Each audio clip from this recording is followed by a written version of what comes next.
Bismillahirrahmanirrahim. Assalamualaikum warahmatullahi taala wabarakatuh. InsyaAllah saya Azrul Hafiz bin Azman dan bersama sahabat saya Muhammad Ashraf bin Salahuddin akan mewakili kumpulan 6 bagi membentangkan hasil kajian kami berkenaan dengan markah pasca ujian bagi tingkatan 5 untuk subjek pendidikan Islam bagi Sekolah Menengah Kebangsaan Seri Ampang Ipoh. Baik.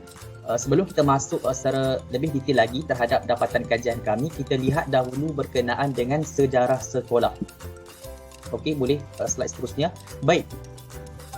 Untuk sekolah yang terlibat adalah Sekolah Menengah Kebangsaan Seri Ampang atau nama ringkasnya SMK Seri Ampang, di mana yang terletak di Jalan Gunung Rapat, Ipoh, Perak. Baik, sekolah ini terdapat pelajar seramai 1489 orang, di mana yang mewakili 855 orang pelajar lelaki dan 634 orang pelajar perempuan. Manakala bagi guru yang berkhidmat di SMK Seri Ampang ini adalah seramai 111 orang guru. Baik, yang seterusnya kita lihat di sini adalah jadual bagi markah pasca ujian untuk tingkatan 5 bagi mata pelajaran pendidikan Islam, di mana jumlah pelajar yang terlibat adalah seramai 80 orang pelajar yang terdiri daripada 8 kelas yang berbeza. Jadi melalui jadual markah pasca ujian ini kami dapat keluarkan kecenderungan memusat yang terdiri daripada mean, median dan mode. Baik, bagi mean adalah nilainya 74.1875 dan seterusnya median iaitu purata bagi skor pelajar sebanyak 77 dan yang terakhir adalah mode yang merujuk kepada data tertinggi bagi skor pelajar, kekerapan tertinggi bagi skor pelajar iaitu 74 dan 80, di mana skor 74 dan 80 ini mempunyai kekerapan tertinggi sebanyak 12. Untuk jadual yang kedua ini kita dapat lihat jadual berkenaan dengan jadual taburan kekerapan, di mana di sini kita dapat lihat selang kelas bagi pemarkahan pelajar, di mana nilai bagi setiap selang kelas adalah sebanyak 5.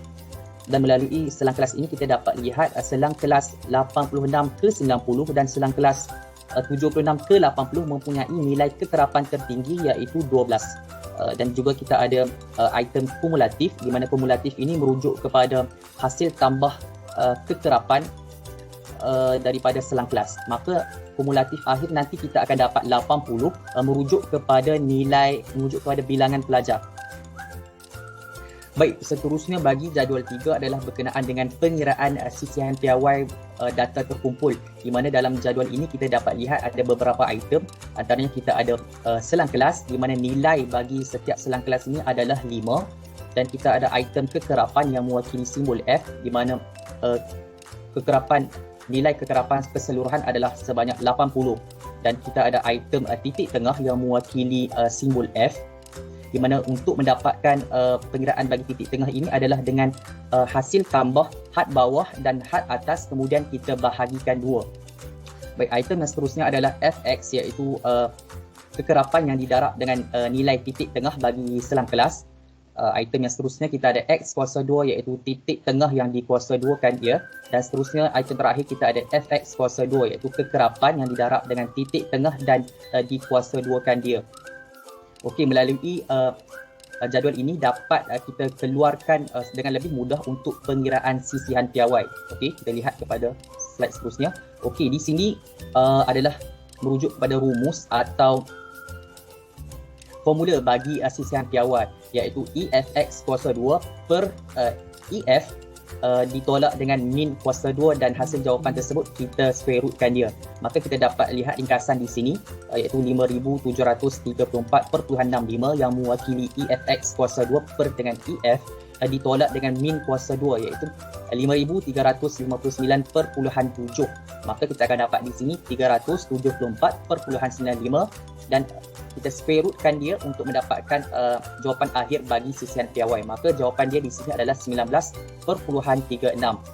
Baik, saya rasa itu sahaja untuk penerangan saya. Saya serahkan semula kepada saudara Muhammad Ashraf. Baik, terima kasih saya ucapkan kepada saudara Azrul atas pembentangan beliau sebentar tadi. Okey, sekarang kita teruskan dengan pembentangan berkenaan tentang graf histogram pencapaian pelajar di Sekolah Menengah Kebangsaan Seri Ampang. Baik, berdasarkan hasil dapatan kajian kita dan data yang diperolehi, maka di hadapan ini terbentuklah sebuah graf histogram pencapaian pelajar.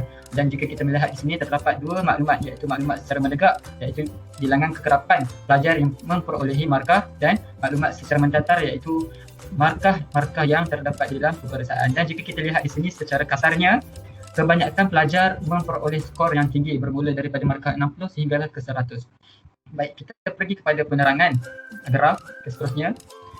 Okey, jika kita lihat graf di hadapan ini, maka terbentuk sebuah graf pencongan negatif, yang mana kebanyakan kita lihat di sini murid skor untuk markah yang tinggi, maka akan terhasillah sebuah graf yang berpencongan negatif. Okey, kita terus kepada penerangan graf. Graf histogram tersebut menunjukkan iaitu jenis graf berpencong negatif. Ini membawa maksud kebanyakan murid memperoleh skor yang baik dan tinggi. Adapun hanya sebahagian kecil sahaja murid yang mendapat skor yang rendah.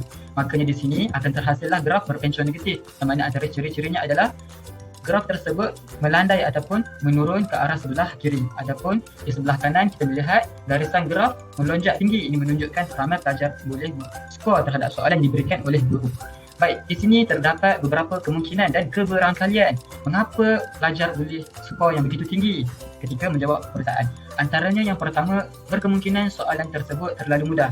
Dan yang kedua, kemungkinan berlaku bocor ataupun soalan itu bocor di kalangan murid memandangkan teknikal peperiksaan dijalankan secara atas talian. Yang ketiga, jawapan yang mudah untuk diakses di zaman sekarang ini semuanya menggunakan internet. Makanya tidak mustahil pelajar boleh mengakses jawapan hanya di internet. Dan yang seterusnya, berkemungkinan juga distractor tidak berfungsi dengan baik. Apa itu distractor? Distractor merupakan penghalang ataupun kita kata elemen yang menyebabkan satu soalan itu akan menjadi sukar apabila murid nak membuat pilihan jawapan. Kita berpindah kepada apakah cadangan dan tindakan bagi memperbaiki kualiti soalan yang tersebut. Okey, yang pertama, guru boleh melakukan penilaian semula ataupun analisis item yang terdapat di dalam soalan tersebut. Maka di sini dicadangkan kepada guru untuk menjalankan 3 tahap analisis, iaitu yang pertama analisis kesukaran item, yang kedua analisis diskriminasi item, yang ketiga analisis distractor. Baik, kita pergi kepada satu, iaitu analisis kesukaran item. Guru boleh menggunakan formula yang terdapat bagi mencari indeks kesukaran item. Dengan melakukan indeks kesukaran item itu, guru boleh membuat penilaian semula terhadap berapakah bilangan pelajar yang menjawab betul berbanding jumlah yang menjawab soalan keseluruhannya. Keseluruhan pelajar menjawab soalan tersebut. Maka menurut Bloom, Hastings dan Modus 1971 di dalam teori mereka, iaitu teori indeks pengeraan kesukaran item, sebaran yang baik bagi keputusan ujian dapat diperoleh jika indeks kesukaran di antara 0.2 hingga ke 0.8. Seandainya indeks kesukaran tersebut kurang daripada 0.2 ataupun lebih daripada 0.8, maka soalan itu dianggap kurang kualitinya. Yang kedua, kita pindah kepada slide yang seterusnya. Guru boleh menambah distractor di dalam jawapan supaya pelajar akan keliru ketika membuat pilihan jawapan. Dengan adanya penambahan distractor tersebut, kesukaran item di dalam soalan dapat ditingkatkan. Maka di sini ia memerlukan pelajar untuk berfikir secara kreatif dan kritis untuk mencari jawapan yang terbaik. Okey, sebagai contoh, sebuah soalan mengandungi pilihan jawapan A, B, C dan D. Antara pilihan jawapan tersebut, murid terkeliru antara jawapan A dan B, walhal jawapan yang sebenarnya adalah D. Maka di sini distractor di dalam soalan itu dikatakan berjaya apabila murid terkeliru ataupun murid tidak dapat menjawab secara terus apabila menjawab soalan tersebut. Dan yang seterusnya, seandainya soalan tersebut mudah, namun pelajar yang berpencapaian tinggi tetap tidak boleh menjawab, maka di sini guru perlu melihat semula pembinaan soalan kerana terdapat pelbagai kemungkinan, antaranya mungkin soalan yang salah ataupun tiada pilihan jawapan ataupun mungkin pelajar belum mempelajari bab tersebut. Maka di sini soalan yang sepatutnya pelajar yang boleh skor boleh jawab tetapi mereka tak boleh jawab, maka soalan itu perlu diteliti semula. Okey, kita pergi kepada slide yang seterusnya. Yang ketiga, antara cadangan dan tindakan yang guru boleh lakukan adalah dengan mengambil satu tindakan yang kreatif. Hal ini kerana boleh jadi juga ada faktor luar yang menjadi pengganggu ataupun menyebabkan soalan yang dibina itu tidak mencapai ataupun tidak mencapai kualiti yang sepatutnya. Hal ini kerana berkemungkinan situasi pelajar ketika menjawab soalan tersebut, sebagai contoh waktu PKP ini, terdapat keberangkalian untuk mereka meniru itu terlalulah tinggi, memandangkan tiada siapa yang memantau mereka di rumah. Sedangkan jika di sekolah kita ada pengawas, peperiksaan, akan tetapi jika di rumah mereka menjawab sendiri-sendiri. Bahkan di situ mereka boleh juga saling meniru antara sesuatu sama lain dengan menggunakan internet. Maka di sini antara contoh ataupun cadangan yang boleh guru lakukan adalah dengan memperketatkan syarat peperiksaan, atau boleh juga menyediakan set soalan yang berlainan antara murid, dan juga pelbagai lagi tindakan ataupun yang guru boleh lakukan bagi membendung isu penularan di kalangan pelajar. Maka untuk slide yang terakhir, silakan. Okey, sebelum saya mengakhiri pembentangan ini, Doktor boleh merujuk di hadapan berkenaan lampiran, iaitu kita lampirkan di sini bagaimanakah cara untuk dapatkan min, median, mode dan juga sisihan piawan dengan menggunakan Excel. Maka hingga di sini dahulu pembentangan daripada kumpulan kami. Hingga kita berjumpa lagi. Assalamualaikum warahmatullahi wabarakatuh. Terima kasih.